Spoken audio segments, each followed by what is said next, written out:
রাজেশ দা তাহলে তোমাকে তাহলে আমি আগেও দেখেছি, কেন বলো তো? রাজেশ দার ঘরের প্রত্যেকটা কাজ আমিই করি, তোমার ওই কেটারিং ফেটারিং এর সব কাজ আমাদেরকে দেয়। বাপ্পা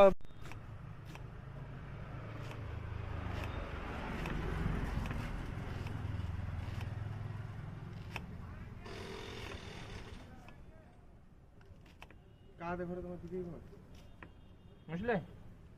এই আছে না রাজু রাজেশ, হ্যাঁ চিনো? সবজি বিক্রি করে বুঝেছি। দোকান। দেখি মালটা পৌঁছল কিনা না খাবার ইয়াতে ঘরে মাংস এনেছে গেলাই, মাংস যদি কম পড়ে যায় ও সুইগিতে অর্ডার করবে রাতের বেলায়, বল রাতের বেলা গাড়ি নিয়ে বিরিয়ানি যেতে পারে, আবার খাবারে যদি টান থাকে। খাদক ছিলা বেটারে ভাই, জন্যই ভয় করছে আসলে।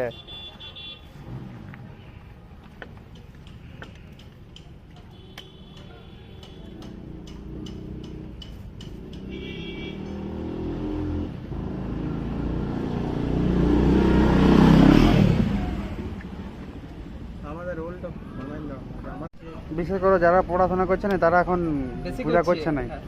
আর যারা পড়াশোনা করছে না ছেড়ে করে না, দিচ্ছে তারা বেশি করছে তারা পূজা। করছে পূজা।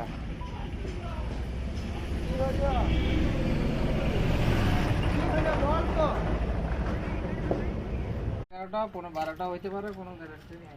আর কম কাল গিয়েছিলাম 11:30টায়, প্রায় 11:30টার মতো হয়েছে কাল। এখন তো গরমকাল পড়ে গেল, আর গ্রীষ্মকালে আরো দেরি হয়। মানে তুমি সব শেষ করেই যাবে। কদিন ধরে তো যদি হয়ে যায় তো এখানে এখন কদিন ধরে থাকছো? 1.5 বছর।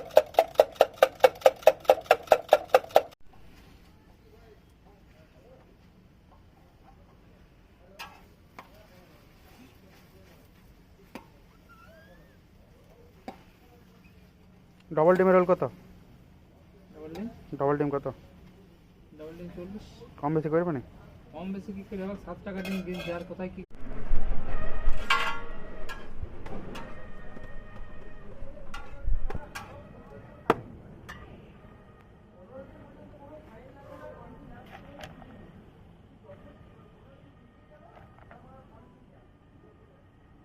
কালকে রাতে কাঁচা লঙ্কা দেবো?